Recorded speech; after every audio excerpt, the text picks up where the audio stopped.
नमस्कार दोस्तों, कैसे हैं आप लोग। 7 अप्रैल 2022 के daily news analysis current affairs discussion में आपका स्वागत है।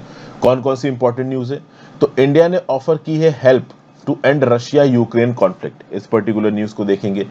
ईपीएफओ ने कुछ गाइडलाइंस रिलीज की हैं।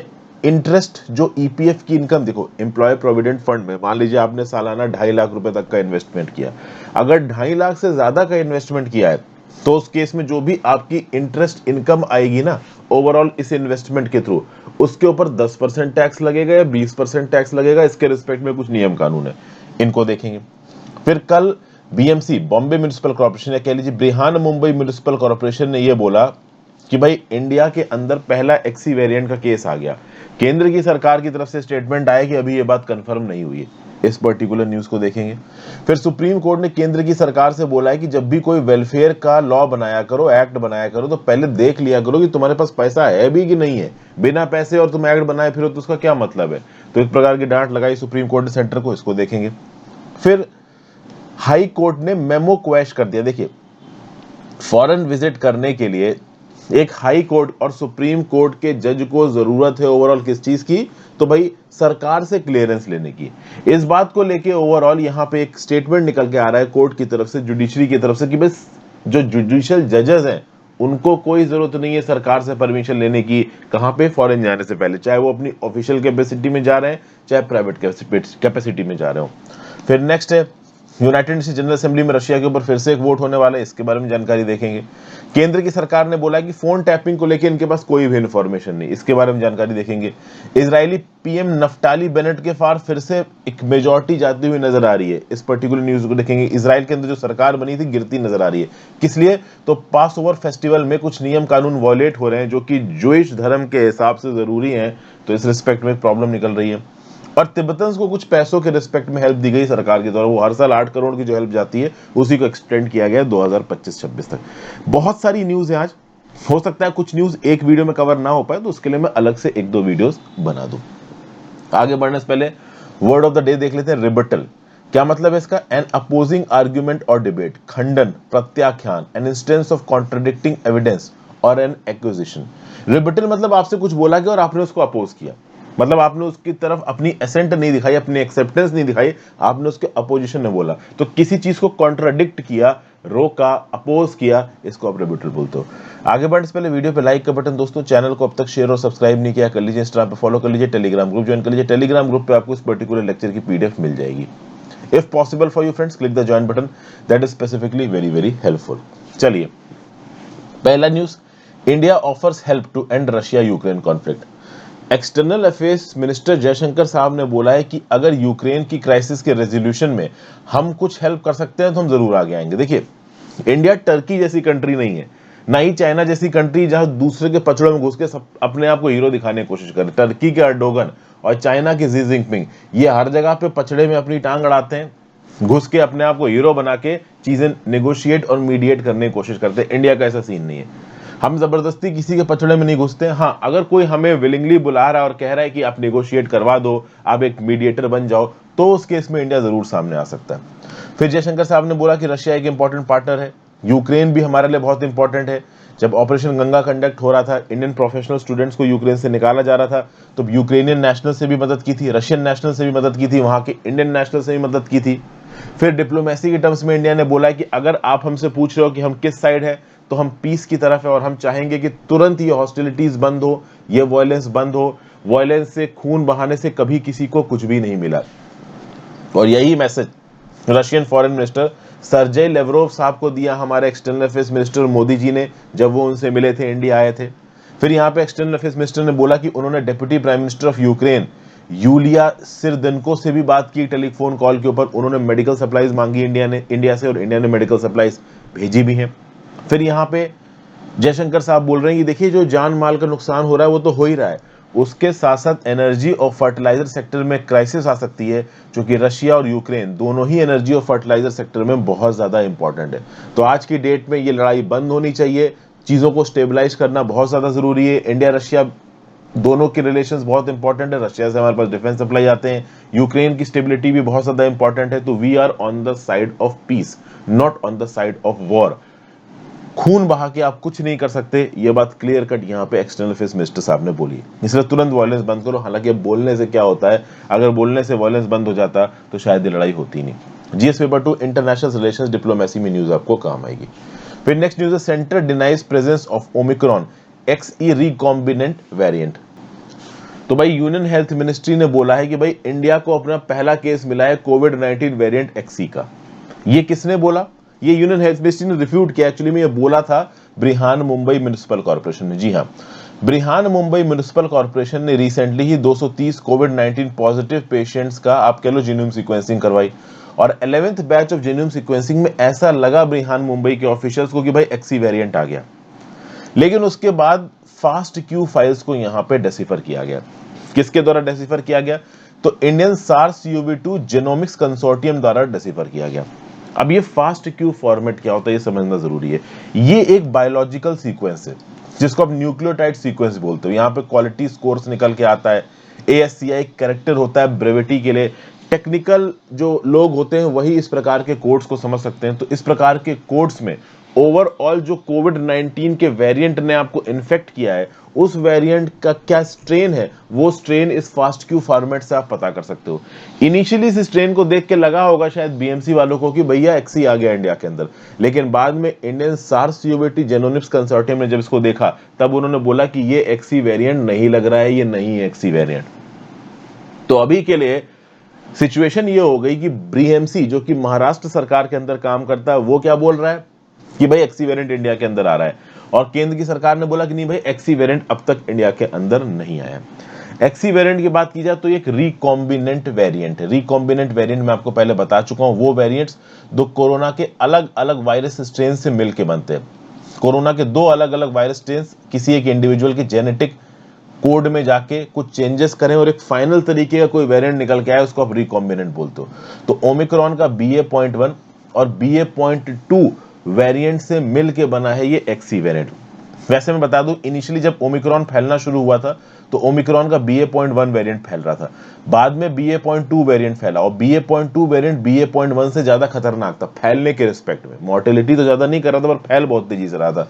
और इनिशियल एस्टिमेट्स ये बोलते हैं कि जो XE वेरिएंट है ये BA.2 वेरिएंट से भी 10% ज्यादा तेज फैलता है। ये इनिशियल एस्टिमेशन से पता चल रहा है, डिटेल्ड इंफॉर्मेशन अभी काफी दिन बाद यहाँ पे आने वाली है। तो भाई सवाल ये उठता है कि BMC बोल रहा आ गया XE वेरिएंट, केंद्र की सरकार का इंसाकॉग बोल रहा है कि अभी तो नहीं लगता कि आया। बहरहाल 2-3 दिन बाद रिजल्ट्स प्रॉपर तरीके से आएंगे। और देखिए सीधी बात है कि XE वेरिएंट को कभी ना कभी तो इंडिया के अंदर आना ही है। इंटरनेशनल ट्रैवल चालू हो गया, ऐसा तो है नहीं कि इंटरनेशनल ट्रैवल पे बैन लगा है। इंडिया से लोग बाहर जा रहे हैं, बाहर से लोग इंडिया के अंदर आ रहे हैं, तो XE वेरिएंट देर सवेर तो इंडिया के अंदर एंट्री मार ही जाएगा। हालांकि इंडिया के अंदर एंट्री मारने के बाद वो बहुत ज्यादा नुकसान पहुंचाएगा, इसके बारे में नहीं कहा जा सकता। हो सकता है एक और वेव आ जाए, लेकिन इस वेव के लिए हम तैयार होंगे, क्योंकि ऑलरेडी 40 से 50% जनता इंडिया की कम से कम इन्फेक्ट हो ही चुकी है। उनके अंदर कहीं ना कहीं इम्यूनिटी आ ही चुकी है, ओमिक्रॉन के प्रति उनका एक्सपोजर हो चुका है, शरीर में एंटीबॉडीज हैं, वैक्सीनेशन हो चुकी है। तो हम कहीं ना कहीं इस क्राइसिस के साथ झेलने के लिए तैयार हैं, तो नो डाउट। और हमें पता नहीं XE अभी आया कि नहीं आया, बट अभी आया नहीं आया से फर्क नहीं पड़ता, कभी ना कभी तो वो देखो इंडिया के अंदर आ ही जाएगा।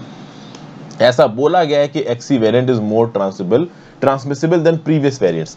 ओमिक्रॉन के पहले के वेरिएंट है BA.1, BA.2 ज्यादा खतरनाक था, इससे भी 10% ज्यादा तेजी से फैलता है XE। BA.1 और BA.2 से मिलके ये बना हुआ है। ओके, और भी वेरिएंट्स न्यूज में रहे हैं, XE, XD, XF, XD और XF मिलके बना है किससे? आपका डेल्टा वेरिएंट से और ओमिक्रॉन वेरिएंट से। और ये जो XE है ये ओमिक्रॉन के ही दो स्ट्रेन से मिलके यहाँ पे बना हुआ है। ठीक है भाई, GS पेपर 2 हेल्थ में न्यूज आपको काम आएगी। फिर नेक्स्ट न्यूज है supreme court caution centre on bringing acts without funds. देखिए रिसेंटली यहाँ पे हुआ क्या है, हुआ ये है कि एक पिटीशन गई सुप्रीम कोर्ट में। पिटीशन किसने की? तो NGO है we the women of India. We the women of India ने जाके पिटीशन की सुप्रीम कोर्ट में कि भाई जो डोमेस्टिक वायलेंस एक्ट बनाया है 2005 का सरकार ने, इस एक्ट के अंदर ये बोला गया है कि प्रोटेक्शन ऑफिसर्स अपॉइंट किए जाएंगे, शेल्टर होम्स बनाए जाएंगे उन लेडीज के लिए जिनको अपने घरों में डोमेस्टिक वायलेंस झेलना पड़ता है, जो कि अपनी माँ के घर या पिताजी के घर लौट के नहीं जा सकती हैं, तो उनको रहने की जगह चाहिए, तो उनके लिए प्रोटेक्शन ऑफिसर्स आप अपॉइंट करो, शेल्टर होम्स बनाओ। प्रोटेक्शन ऑफिसर का काम मैं आपको पहले बता चुका हूं, ये स्पेशलाइज्ड ऑफिसर होंगे, एक वुमेन की प्रॉब्लम को समझेंगे, अगर उसके साथ कुछ गलत हुआ है तो उसकी मदद करेंगे केस वगैरह फाइल करने में, उसके लिए एक शेल्टर होम ढूंढेंगे, हो सके तो उसके लिए एक अल्टरनेटिव ऑक्यूपेशन ढूंढेंगे। तो काफी इंपॉर्टेंट रिस्पॉन्सिबिलिटी दी गई है इन प्रोटेक्शन ऑफिसर्स के कंधों पे, एक प्रकार की स्पेशलाइज्ड जॉब समझ लीजिए under domestic violence act of 2005। लेकिन प्रॉब्लम है, राज्य की सरकार के पास और केंद्र की सरकार के पास रिसोर्सेज नहीं है। तो केंद्र की सरकार क्या बोलती है कि भाई एसडीएम हो गया, डीएम हो गया, ठीक है ना, कोई रेवेन्यू इंस्पेक्टर हो गया, यहाँ पे बीडीओ हो गया, इनको बना देती है प्रोटेक्शन ऑफिसर। अब राज्य की सरकार के अंदर जो एम्प्लॉयज होंगे अच्छे लेवल की पोस्ट पे, उन्हीं को यहाँ पे रिस्पॉन्सिबिलिटी दी जाएगी। तो ये जो एडवोकेट शोभा गुप्ता है, एनजीओ आपकी ये we the women of India से, इनका ये बोलना है कि मतलब जाके इन्होंने सुप्रीम कोर्ट में बोला कि साहब आप एक बात बताओ, जब डोमेस्टिक वायलेंस एक्ट के अंदर लिखा हुआ है कि शेल्टर होम बनेंगे, तो शेल्टर होम क्यों नहीं बने? पहली बात, शेल्टर होम बनाओ। दूसरा, प्रोटेक्शन ऑफिसर्स के लिए ऑलरेडी बर्डन ब्यूरोक्रेसी पे आपने और लोड डाल दिया। अब मैं आपको बताऊं दोस्तों, डीएम की नौकरी आसान नहीं होती, एसडीएम की नौकरी आसान नहीं होती, इनके ऊपर इतना वर्क प्रेशर होता है, इतना लोड होता है, भाई सांस लेना मुश्किल हो जाता है। इतना लोग बोलते हैं सरकार काम नहीं करती, अरे कभी किसी एसडीएम के ऑफिस में जाके देखना, डीएम के ऑफिस में जाके देखना वो कैसा लदा होता है, उसकी टेबल पे देखना फाइलों के बोझ पड़े होंगे, जाने कितने सालों की कुछ प्रोजेक्ट्स की पेंडेंसी होगी, हालत खराब हो जाता है, दिमाग खराब हो जाता है। और आज की डेट में इतना ट्रांसपेरेंसी का जमाना है, आदमी काम इग्नोर नहीं कर सकता। तो इतने काम के बावजूद अब तुमने उनको प्रोटेक्शन ऑफिसर ही बना दिया, मतलब वो एक लेडी से मिलेंगे, उसकी मदद करेंगे, उसको काउंसलिंग देंगे, ना उनके पास इस चीज का टाइम है और ना ही उनके पास इस चीज की एक्सपर्टीज है। ये बात भी यहाँ पे सुप्रीम कोर्ट के सामने रखी गई एनजीओ के द्वारा। सुप्रीम कोर्ट ने केंद्र की सरकार और राज्य की सरकार से पूछा कि भाई तुम लोग कर क्या रहे हो? तुम लोगों ने अगर कोई एक्ट बनाया है डोमेस्टिक वायलेंस एक्ट, तो कम से कम उसको प्रॉपर तरीके से इंप्लीमेंट करो, तो शेल्टर होम बनवाओ। अभी शेल्टर होम बनाने की जब बात आई तो राज्य की सरकारें तो हाथ खड़ा कर देती हैं कि साहब हमारे पास पैसा नहीं है, हम कैसे बनाएं। केंद्र की सरकार बोल देती है कि सर हम जितना पैसा दे सकते थे हमने दे दिया। और रही बात प्रोटेक्शन ऑफिसर्स अपॉइंट करने की, तो भाई एडमिनिस्ट्रेटिव ऑफिसर्स और रेवेन्यू ऑफिसर्स हैं हमारे पास, इंपॉर्टेंट लेवल के ऑफिसर्स, इन्हीं को हम अपॉइंट कर देते हैं। अब इनके पास खुद का ही काम इतना ज्यादा होता है कि प्रोटेक्शन ऑफिसर का काम नहीं कर पाते हैं। तो कुल मिला के यहां पे सुप्रीम कोर्ट ने डांट लगा दी केंद्र की सरकार को। Justice UU Lalit supreme court के जज ने यहां पे जब केंद्र की सरकार की representative additional solicitor general Aishwarya Bhati से सवाल पूछा, ऐश्वर्या भाटी के रिस्पांस में केंद्र की सरकार को डांट लगाते सुप्रीम कोर्ट ने बोला कि आप लोग एक्ट तो बड़ी जल्दी बना देते हो, तो तुमने डोमेस्टिक वायलेंस एक्ट तो बना दिया, ये तो उसमें लिख दिया कि प्रोटेक्शन ऑफिसर बनाया जाएगा, ये तो तुमने लिख दिया कि इसमें शेल्टर होम बनाए जाएंगे, कहां है शेल्टर होम, कहां है प्रोटेक्शन ऑफिसर? तो जब आपके पास रिसोर्सेज ही नहीं है अपनी स्कीम को इंप्लीमेंट करने की, तो स्कीम बना क्यों रहे हो वेलफेयर की? फिर तो वही बात हो गई ना कि तुम बातों में लोगों को उल्लू बनाने की कोशिश कर रहे हो, एक्चुअली में ग्राउंड लेवल पर करने की कोशिश नहीं करो। ये एक्चुअली में देखिए, यहाँ पे बीजेपी सरकार को नहीं गरिया रहे हैं सुप्रीम कोर्ट, ये याद रखिएगा, क्योंकि डोमेस्टिक वायलेंस एक्ट आया था 2005 में, उस समय पे कांग्रेस की सरकार थी। यहां पे बेसिक एडमिनिस्ट्रेशन की बात हो रही है। सुप्रीम कोर्ट सरकार से एक जनरल क्वेश्चन पूछ रहा है कि जब भी आप कोई नियम कानून बनाया करो वेलफेयर से रिलेटेड, तो उसको बनाने से पहले ये जरूर देख लिया करो कि तुम्हारे पास पैसे हैं कि नहीं है उसको इंप्लीमेंट करने के, फाइनेंसेस तुम्हारे अच्छे हैं कि नहीं है कि तुम ये प्रोग्राम इंप्लीमेंट कर भी पाओगे कि नहीं कर पाओगे। और अगर तुमने प्रोग्राम बना दिया और इंप्लीमेंट करने के पैसे तुम्हारे पास नहीं है, तो फिर बेकार हुआ ना तुम्हारा प्रोग्राम बनाना। उसी प्रकार से अगर आप देखो तो राइट टू एजुकेशन को एक फंडामेंटल राइट बना रखा है। अब सुप्रीम कोर्ट पूछ रही है तुमने right to education fundamental right बना दिया, ना तुम नए स्कूल बना रहे हो, ना एग्जिस्टिंग टीचर्स को देने के लिए प्रॉपर सैलरीज हैं, तो किस बात का तुम्हारा राइट टू एजुकेशन एक फंडामेंटल राइट हुआ? तो इस प्रकार का एक सवाल यहाँ पे सुप्रीम कोर्ट ने केंद्र की सरकार से किया है, राज्य की सरकारों से किया है, लेकिन ऑब्वियस सी बात है इन दोनों के पास इसका कोई भी जवाब नहीं है। और फाइनली सुप्रीम कोर्ट बोलता है कि आपके गलत नियम कानून बनाने के चलते सुप्रीम कोर्ट में और हाई कोर्ट में पेंडिंग हो जाते हैं केसेस। जैसे फॉर एग्जांपल ये जो we the women of India नाम का एनजीओ है, ये पहुंचा सुप्रीम कोर्ट में कि डोमेस्टिक वायलेंस एक्ट के अंदर हमें जो बेनिफिट्स मिलने चाहिए थे वो नहीं मिले। तो अब सुप्रीम कोर्ट बोल रहा है कि यार बेनिफिट देना सरकार का काम था, सरकार के पास पैसे है नहीं, नियम कानून बना दिया, अब नियम कानून ग्राउंड लेवल पे इंप्लीमेंट कर नहीं पा रहे हो, तो लोग जब परेशान है तो वो कहां आएंगे? कोर्ट में आएंगे। कोर्ट क्या करेगा इसमें? तुमने नियम कानून बनाया, सरकार ने, तुम्हें ग्राउंड लेवल पे इंप्लीमेंट करना है, आप लोग कर नहीं पा रहे हो, सुप्रीम कोर्ट में केसेस की पेंडेंसी चलती चली जा रही है, तो हम क्या करें इसमें। ये बात यहां पे सुप्रीम कोर्ट की तरफ से निकल के आई। सुप्रीम कोर्ट ने साफ साफ यहां पे बोला है कि भाई देखो, अगर आप कोई नियम कानून बना रहे हैं तो उसमें फाइनेंसेस वाले एलिमेंट को कंसीडर करिए। अगर आपके पास पैसे नहीं है तो वो वेलफेयर एक्टिविटी को प्रॉमिस मत करो, फिर वो बस एक इलेक्शन जुमला बन के रह जाता है, ग्राउंड लेवल पे उस प्रकार की सुविधाएं नहीं मिलती लोगों को, समझ गया। फिर यहाँ पे ओवरऑल डोमेस्टिक वायलेंस एक्ट के अंदर कितनी कंप्लेंट्स हुई हैं, कितने कोर्ट्स हैं, कितने प्रोटेक्शन ऑफिसर्स हैं, उनकी कंडीशन ऑफ सर्विस क्या है, ट्रेनिंग कैसे मिली, रेगुलर कैडर है क्या प्रोटेक्शन ऑफिसर का। इसके लिए केंद्र की सरकार को बोला है सुप्रीम कोर्ट ने कि भाई स्टेट वाइज रेलेवेंट डाटा इकट्ठा करो। मतलब अब देखिए, सुप्रीम कोर्ट यहाँ पे केंद्र की सरकार को, राज्य की सरकारों को अल्टीमेटम तो दे ही देगा कि डोमेस्टिक वायलेंस एक्ट के सारे प्रोविजंस ठीक से लागू होने चाहिए, बट क्या सच में राज्य की सरकारों के पास इतने रिसोर्सेज है कि वो लागू कर पाए। मुझे और आपको, हम दोनों को ये बात पता है कि रिसोर्सेज नहीं है। GS paper 2 government policies and intervention issues rising में ये न्यूज आपको काम आएगी। नेक्स्ट एक छोटी सी न्यूज है कि भाई केंद्र की सरकार ने 40 करोड़ के रिलीफ दिए दलाई लामा की तिब्बतन कमेटी को। तो भाई दलाई लामा की सेंट्रल तिब्बतन रिलीफ कमेटी को पहले 2016-17 से लेकर 2020-21 तक 40 करोड़ की मदद की गई थी, 8 करोड़ पर एनम के हिसाब से, और अब 2021-22 से 2025-26 तक हर साल फिर से 8 करोड़ की मदद की जाएगी। यह मदद क्यों की जाती है सीटीआरसी को, तो भाई इनके administrative expenses of settlement offices को मीट करने के लिए, इनके सोशल वेलफेयर एक्सपेंसेस को मीट करने के लिए। तिब्बतन रेफ्यूजीज इंडिया में 12 स्टेट्स और यूनियन टेरिटरीज में रह रहे हैं, तो उनको थोड़ा बहुत पैसा अगर एलोकेट कर देगी सरकार तो ओवरऑल उनसे रिलेटेड एडमिनिस्ट्रेटिव मेजर्स में उनको थोड़ी मदद मिल जाएगी। 2015 में एनडीए सरकार ने तिब्बतन रिफ्यूजीज के लिए एक स्कीम बनाई थी जहां पे सीटीआरसी को 5 साल के लिए 40 करोड़ देने की बात की गई थी, वो दे दिया गया है। उसी स्कीम को अभी के लिए एक्सटेंड किया गया।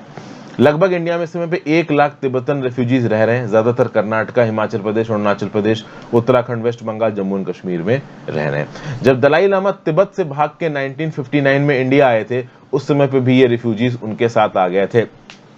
और हमारी पॉलिटिकल लीडरशिप की इतनी बड़ी गलती है कि उस समय पे इंडिया देख रहा था कि चाइना तिब्बत के ऊपर कब्जा कर रहा है, तो इंडिया को उस समय पे ये पता चलना चाहिए था कि तिब्बत के आगे भी आ सकते हैं, इंडिया के अंदर भी घुस सकते हैं, इनके डिफेंस स्ट्रांग करने की जरूरत है।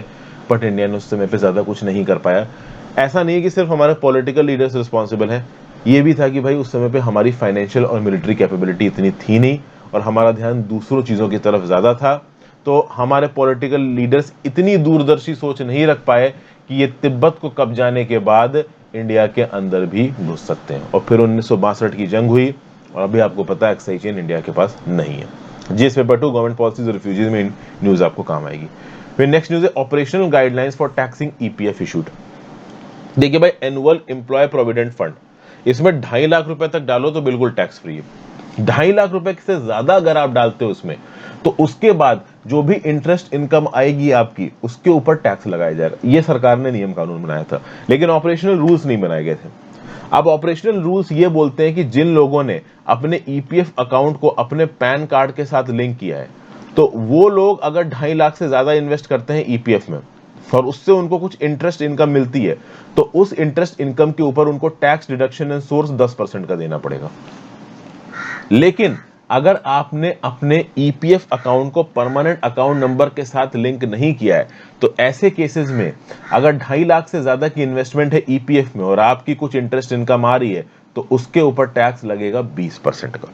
लेकिन अगर आपकी इंटरेस्ट इनकम एक फाइनेंशियल ईयर में 5,000 रुपए तक की है, तो कोई भी टैक्स डिडक्शन एट सोर्स नहीं होगा। तो ये कुछ गाइडलाइंस यहाँ पे रिलीज की गई। हालांकि ईपीएफ की इनकम को जब टैक्सेबल बनाया गया था तो सरकार को काफी क्रिटिसाइज किया गया था, लेकिन सरकार ने पलट के बोला कि भाई जो आम आदमी है, आम आदमी में कौन साल में 2.5 लाख रुपए से ज्यादा इन्वेस्ट कर पाता है ईपीएफ में। अगर कोई इंडिविजुअल ईपीएफ में एक साल में 2.5 लाख से ज्यादा इन्वेस्ट कर रहा है, वो आम आदमी नहीं है, वो अच्छी खासी फाइनेंसेस रखता है और ऐसे अच्छे खासे फाइनेंसेस के ऊपर हम टैक्स लगा सकते हैं।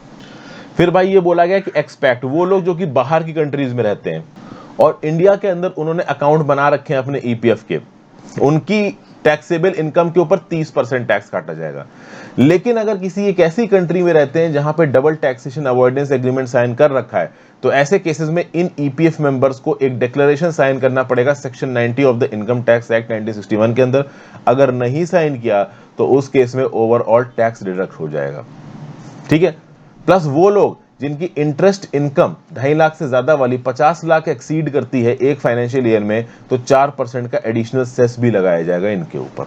तो कुछ ऑपरेशनल नियम, ईपीएफ में जो 2.5 लाख के ऊपर की कमाई है उसके ऊपर जो इंटरेस्ट इनकम आती है उस रिस्पेक्ट में यहाँ पे टैक्सेशन रूल्स के कुछ ग्राउंड लेवल पे आप कह लो डिक्लेरेशन सरकार की तरफ से आए हैं। जीएस पेपर 2 गवर्नमेंट पॉलिसीज में न्यूज आपको काम आएगी। फिर भाई United Nations human rights council, Russia को वहां से सस्पेंड होने की बात हो रही है। अब यूएन जनरल असेंबली में इसके लिए एक रेजोल्यूशन स्पॉन्सर किया जाएगा। इसको स्पॉन्सर करेंगे यूएस, यूके, बाकी कंट्रीज, ताकि रशिया की मेंबरशिप को यूएन ह्यूमन राइट्स काउंसिल से सस्पेंड कर दिया जाए। क्यों? क्योंकि रिसेंटली बूचा किलिंग्स की न्यूज निकल के आई है। बूचा के रिस्पेक्ट में मैं ऑलरेडी एक वीडियो बना चुका हूं, ये वीडियो चैनल पे अवेलेबल है, एक बार इसको देख लीजिए। सैटेलाइट प्रूफ से क्या बोला गया है, सच में रशिया ने कितने लोगों को मारा बूचा के अंदर, यूक्रेन के हिसाब से रशिया क्या बोल रहा है कि यूक्रेन कैसे उसको बदनाम कर रहा है, ये सब मैंने इस वीडियो में समझा रखा है। तो भाई जब मास ग्रेव्स और human rights axes Ukrainian city of Bucha में निकल के आए, तो उसके बाद अब यूएन जनरल असेंबली में फिर से रशिया के अगेंस्ट एक रेजोल्यूशन अडॉप्ट किया जा रहा है। अब इंडिया को यहाँ फिर देखा जाएगा। ऑलरेडी बहुत सारी कंट्रीज के जो डिग्नेटरीज इंडिया के अंदर आ चुके हैं, इंडिया को प्रेशराइज कर रहे हैं कि आप यूक्रेन के अगेंस्ट स्टेटमेंट, मतलब आप रशिया के अगेंस्ट स्टेटमेंट दीजिए जो यूक्रेन के फेवर में जाएगा। इंडिया ने बोला कि देखो भाई, हम बूचा मास किलिंग्स को सपोर्ट नहीं करते, हम चाहते हैं इसमें एक इंडिपेंडेंट इंक्वायरी हो। क्योंकि रशिया कुछ और बोल रहा है, यूक्रेन कुछ और बोल रहा है, तो जब तक इंडिपेंडेंट इंक्वायरी नहीं होगी तब तक प्रॉपर तरीके से पता नहीं चल पाएगा कि एक्चुअली में बूचा हुआ क्या। और ऐसी इंक्वायरी के बिना यहां पे एक रेजोल्यूशन पास करा देना, एक वोटिंग पास करा देना, ये भी यहां पे सही नहीं नजर आ रहा है। ऐसा यहां पे बताया जा रहा है। क्या होगा क्या नहीं होगा वो पता नहीं है। इंडिया के ऊपर प्रेशर इंटेंस है।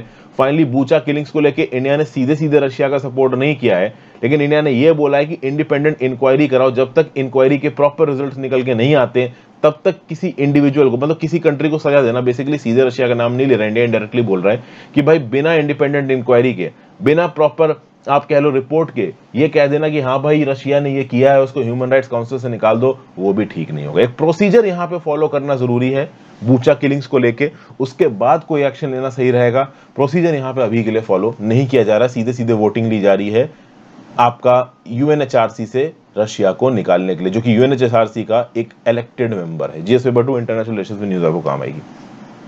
और अगली न्यूज, इजराइल गवर्नमेंट की मेजॉरिटी चली गई। देखिए हुआ क्या है कि जो 120 मेंबर की पार्लियामेंट है नेसेट इजराइल की, इसमें नफ्ताली बेनेट की सरकार थी। अब नफ्ताली बेनेट को जो सपोर्ट था वो इजरायली लॉ मेकर इदित सिल्मान के पास से चला गया। इदित सिल्मान को एक नाराजगी है यहाँ पे सरकार से। देखिए पासओवर नाम का एक फेस्टिवल आता है आपका इजराइल में।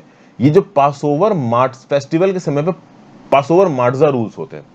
अब इन माट्जा रूल्स में ऐसा बोला जाता है कि एक स्पेशल प्रकार का खाना ही रखा जा सकता है और वही खाया जा सकता है। तो हॉस्पिटल वगैरह में वही स्पेशल प्रकार का खाना, कॉशर जिसको कभी कभी कहा जाता है, वो खाया जाएगा।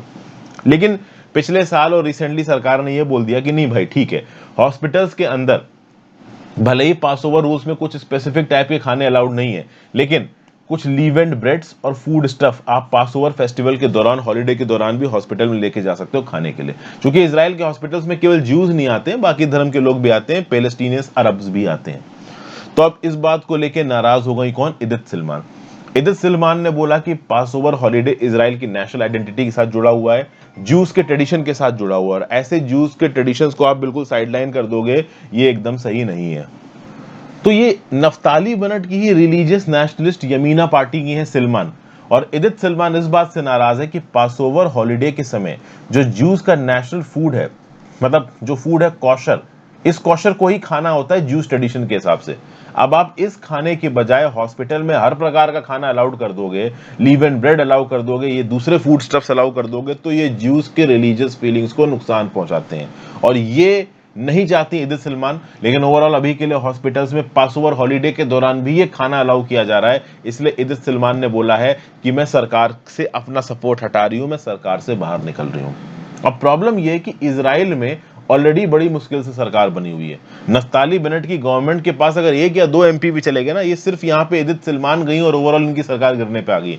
नो कॉन्फिडेंस मोशन अभी नहीं पास हुआ है, लेकिन सरकार गिर सकती है अगर कल की डेट में लो कॉन्फिडेंस मोशन पास करने पे बात आ जाए तो इससे समझ में आता है कि ये जो बिल्कुल जबरदस्त कॉलिशन बना के रखा है नफ्ताली बेनेट ने, इस कॉलिशन में इस्लामिस्ट पार्टी भी हैं, हार्डलाइनर्स भी हैं, ठीक है, लिबरल्स भी हैं, जैसे तैसे करके ओवरऑल एक कॉलिशन को मेंटेन करके नफ्ताली बेनेट रूल कर रहे हैं। अब ऑब्वियस सी बात है, इस कॉलिशन में बहुत सारे अरब पार्टीज भी हैं, तो कहीं ना कहीं प्योरली जूइश कैरेक्टर रखोगे आप स्टेट ऑफ इजराइल का तो प्रॉब्लम हो जाएगी कॉलिशन बनाना। लेकिन इदित सलमान बोल रही हैं कि भाई जूइश कैरेक्टर तो स्टेट ऑफ इजराइल का रहेगा, अगर आप इसको हटाने की कोशिश करोगे तो फिर मैं सरकार का साथ नहीं दूंगी। और ओवरऑल जो अपोजिशन में बैठे हैं बेंजामिन नेतन्याहू, ये यहाँ बड़े खुश हो गए, इन्होंने बोला कि हम इदित सलमान का वापस स्वागत करते हैं। ओवरऑल राइट विंग गवर्नमेंट ही होनी चाहिए इजराइल के अंदर, इस प्रकार की पॉलिटिक्स भी काफी यहाँ पे शुरू हो गई है। जीएस पेपर 2 इंटरनेशनल न्यूज में चीज आपको काम आएगी। फिर एक न्यूज कल और वायरल हो रही थी कि अलकायदा ने हिजाब रो को लेकर इंडिया को टारगेट किया। अलकायदा के चीफ अहमान अल जवाहिरी, इन्होंने हिजाब कंट्रोवर्सी को लेकर कमेंट दे दिया, बोल दिया कि इंडिया के अंदर ये pagan human democracy, Hindu democracy को इन्होंने बिल्कुल फार्स बता दिया है, बेकार बता दिया है।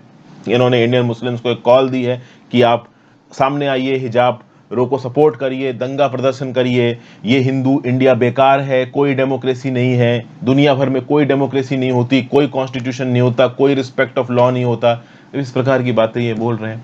अब अगर रूल ऑफ लॉ इंडिया के अंदर ना हो, अगर डेमोक्रेसी इंडिया के अंदर ना हो, तो इंडिया को यमन, लिबिया, इराक, सीरिया बनने में बिल्कुल समय नहीं लगेगा।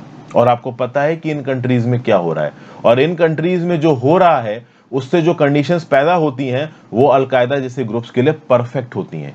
इंडिया जहां डेमोक्रेसी है, जहां रूल ऑफ लॉ है, जहां पे हर धर्म के लोगों को आपस में रहने की और आगे बढ़ने की आप कह लो आजादी है, वहां पे कभी इस प्रकार की कंडीशंस नहीं आती। थोड़ी बहुत लड़ाई देखो धर्म के नाम पे, कास्ट के नाम पे, जेंडर के नाम पे इंडिया में होती रहती है, वो आगे भी होती रहेगी, बट ठीक है, एक ऐसी कंट्री जहां पे अलग अलग कल्चर्स के लोग रहते हैं, थोड़ी बहुत तो लड़ाई होना, बहस होना वो चलता है, नॉर्मल है।